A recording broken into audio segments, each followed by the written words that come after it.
Hello, my name is Russell from IT Brazil, and I'm gonna answer the question how and why we're gonna use business information technology for a business.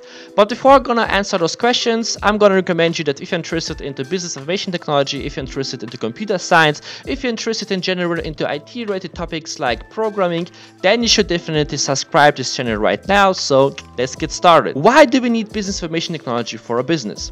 So if you have the interest to study business information technology one day, you're gonna learn about two really important disciplines which gonna help you to understand on how a company works, and of course you're gonna understand how we can optimize this business. So the first discipline is the economical aspect of the business, and the second discipline is to understand how information technology works, how we can use information system simply to optimize this business. So let's go to a little bit more difficult question to answer, and the question is how we can use business information technology to optimize this business. So I would like to give you a small example which hopefully helps you to understand how we can use business information technology.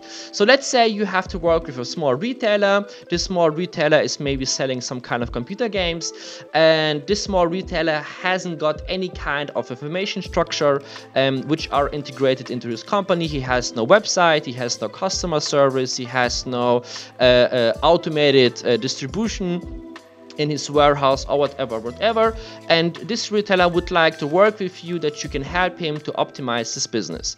So the first step you have to do is the so-called microeconomical perspective. So what is the microeconomical perspective?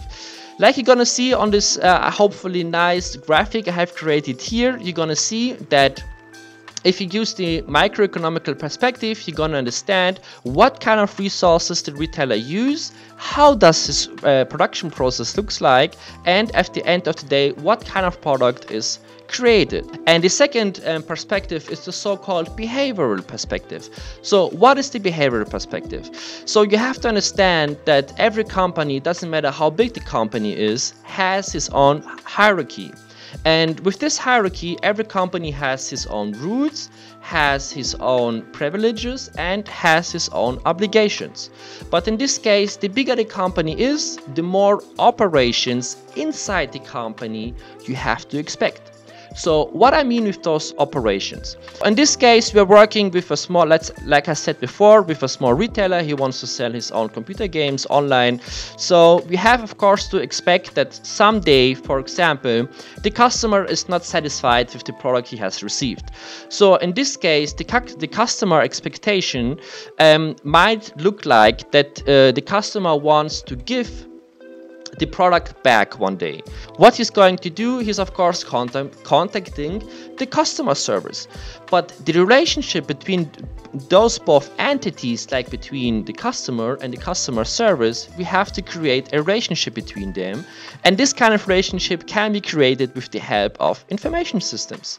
So we can use, for example, let's say telecommunication systems. Maybe we can like make our customer service number official on the website, and the customer is calling the customer service. He can say, hey, I'm not satisfied, I would like to give the product back.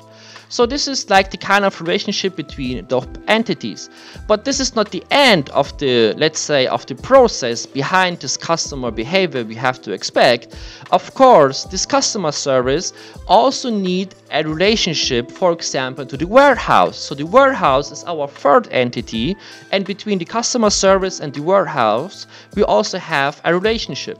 So in this case, the customer has sent to the customer service, let's say, a ticket.